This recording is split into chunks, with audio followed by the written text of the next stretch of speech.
আরে দিদি আসো আসো চলো। তুমি এই বাড়িটা দেখো, খুব শীঘ্রই এই বাড়িটা তোমার নামে হয়ে যাবে। আচ্ছা আমাকে একটা কথা বলো, তুমি এতদিন এই বাড়িতে আমাকে নিয়ে আসোনি কেন? আসলে এই বাড়িতে তো আমি একা থাকি না, এই বাড়িতে আমার সাথে আমার ভাইয়াও থাকে।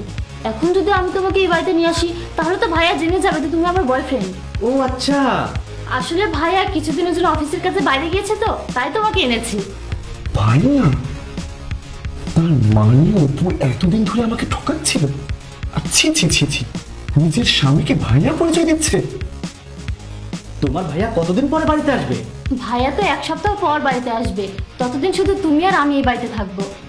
ছি, আমার স্ত্রী আমার পিঠ পিছনে এগুলো করে, আর এই ছেলেটা আমার বয়ফ্রেন্ড হলো কবে থেকে? হ্যাঁ বেবি, তাহলে শুরু করা যাক।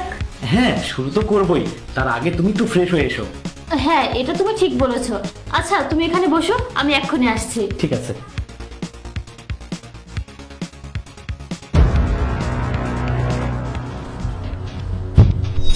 কে আপনি? বসো। সবকিছু বলছি, তার আগে তুমি আমাকে একটা কথা বলো, অপুর সাথে তোমার রিলেশন কতদিন ধরে চলছে? 1-1.5 বছর ধরে। কিন্তু আমি আপনাকে এগুলো বলবো কেন? আর আপনি আমাদের ঘরের মধ্যে লুকিয়েছিলেন কেন? তার মানে আপনি অপুর ভাই, তাই তো? আপনি অফিস ট্রিপ থেকে ফিরে এসেছেন?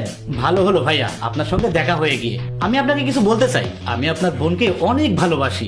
আমার মনে হয় আপনার বোন আপনাকে কখনো বলেনি, তাই আমি আপনাকে আজকে বলে দিলাম। ও আচ্ছা আচ্ছা, তাহলে অপু এতদিন ধরে আমার সাথে সাথে তোমাকেও ঠকে আসছে? ঠকাচ্ছে মানে? মানে এটাই, আমি ওর কোনো ভাই না, আমি ওর হাজবেন্ড, আর আমাদের বিয়ের 5 বছর হয়ে গিয়েছে। তোমার বিশ্বাস হচ্ছে না তো? এই যে দেখো। তার মানে আপনি কি বলছেন? অপু বিবাহিত? অপু এতদিন ধরে আমাকে ঠকাচ্ছে? আরে চুপ করো, চেঁচিও না।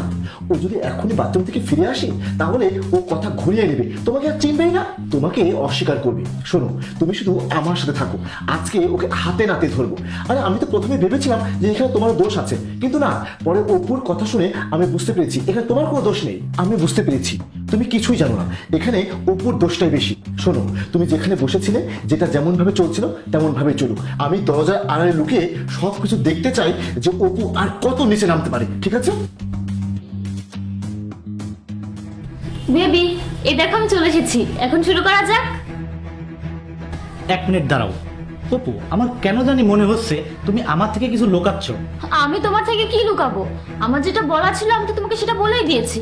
ঠিক আছে, তুমি আমাকে একটা কথা বলো, তুমি আমাকে কবে বিয়ে করবে? আর তোমার বাড়িতে আমার কথা কবে জানাচ্ছ? আরে বিয়ের আবার কি আছে? বিয়ে তো আমি তোমাকে যখন ইচ্ছা তখনই করতে পারি। আমাকে একটু সময় দাও, আমি আমার ভাইয়াকে তোমার কথা বলি। আর একটা কথা তুমি মনে রেখো, আমার মতো মেয়ে কিন্তু তুমি কোথাও পাবে না। হ্যাঁ একদম ঠিক বলেছো তুমি, তোমার মতো চরিত্রহীন মেয়ে কোনো ছেলে পাবে না। আরে ভাইয়া তুমি? ভাইয়া? এই, নিজের স্বামীকে ভাইয়া বলে ডাকতে লজ্জা লাগে না? নির্লজ্জ মহিলা কথা। না জাহিদ, তুমি ভুল বুঝছো, এটা তো আমার জাস্ট ফ্রেন্ড। তুমি কিছু বলো না। অপু, আর কত মিথ্যা কথা বলবে তুমি? আমি তোমার শুধু বন্ধু নাকি বয়ফ্রেন্ড? আমাকে একদম চোখ গরম করবে না, আমি সবকিছু জেনে গিয়েছি তুমি বিবাহিত। ছি, আমার এখন নিজের উপরই ঘৃণা লাগছে যে আমি এতদিন একটা বিবাহিত মেয়ে ঠকেছিলাম। তুমি কি মনে করেছো আমি কখনোই কিছু জানতে পারবো না? যেমন 1-1.5 বছর ধরে সবকিছু লুকিয়ে এসেছো। আমি অফিস ট্রিপ থেকে তোমাকে সারপ্রাইজ দেওয়ার জন্য তাড়াতাড়ি করে বাসায় এসেছিলাম। ভাগ্যিস আমার কাছে বাসার দ্বিতীয় চাবি ছিল, আমি বাড়ির মধ্যে ঢুকে লুকিয়ে বসেছিলাম তোমাকে সারপ্রাইজ দেবো বলে। কিন্তু তুমি তো আমাকে সবচেয়ে বড় সারপ্রাইজ দিয়ে দিলে। তোমার এত বড় সাহস, তুমি আমার বাড়িতে আমার অনুপস্থিতিতে অন্য পুরুষকে ডেকে নিয়ে আসো। আমি সবকিছু আগে জেনে গিয়েছি, যখন তুমি ওয়াশরুমে গিয়েছিলে তখন আমি ওর সাথে কথা বলেছি। আমি শুধু এটাই দেখতে চেয়েছিলাম তুমি আর কত নিচে নামতে পারো। আমি তো প্রথমে রেগে গিয়েছিলাম এই ছেলেটার উপরে, কিন্তু পরে যখন তোমাদের সব কথা শুনলাম তখন তো আমি বুঝে গিয়েছি এই ছেলেটার কোনো দোষ নেই, সব দোষ তোমার। তুমি বিবাহিত হওয়া সত্ত্বেও অবিবাহিত পরিচয় দিয়ে এই ছেলেটার সাথে রিলেশনশিপে গিয়েছো। অপু বলো, এসব তুমি কেন করেছো? আমার মধ্যে কিসের কমতে ছিল, নাকি এসব তোমার নেশা? আমি তোমাকে কম ভালোবাসা দিইনি, তারপরেও তুমি এইসব আমার সাথে কেন করলে বলো? আমি তোমাকে অন্ধের মতো বিশ্বাস করতাম, ভালোবাসতাম, তারপরে তুমি আমাকে এভাবে ঠকালে। আরে তুমি তো শুধু আমাকে ঠকাওনি, তুমি তো আমার সাথে সাথে এই ছেলেটাকেও ঠকিয়েছো। অনেক হয়েছে, আমি কোনো চরিত্রহীন মেয়ের সাথে সংসার করতে পারবো না, যার স্বামী থাকা সত্ত্বেও একটা বয়ফ্রেন্ডের প্রয়োজন হয়। তুমি এক্ষুনি এই মুহূর্তে আমার বাড়ি থেকে বেরিয়ে যাও, ডিভোর্স লেটার সময় মতো তোমার বাড়িতে পৌঁছে যাবে। জাহিদ, একবার আমার কথা শোনো প্লিজ। আমি তোমার আর একটা কথাও শুনতে চাই না, তুমি এক্ষুনি বেরিয়ে যাও। ভাইয়া, আই এম রিয়েলি সরি। আমি যদি কখনো জানতাম যে ও বিবাহিত, আমি তাহলে ওর সঙ্গে রিলেশনে যেতাম না। আপনি প্লিজ আমাকে ক্ষমা করে দিবেন।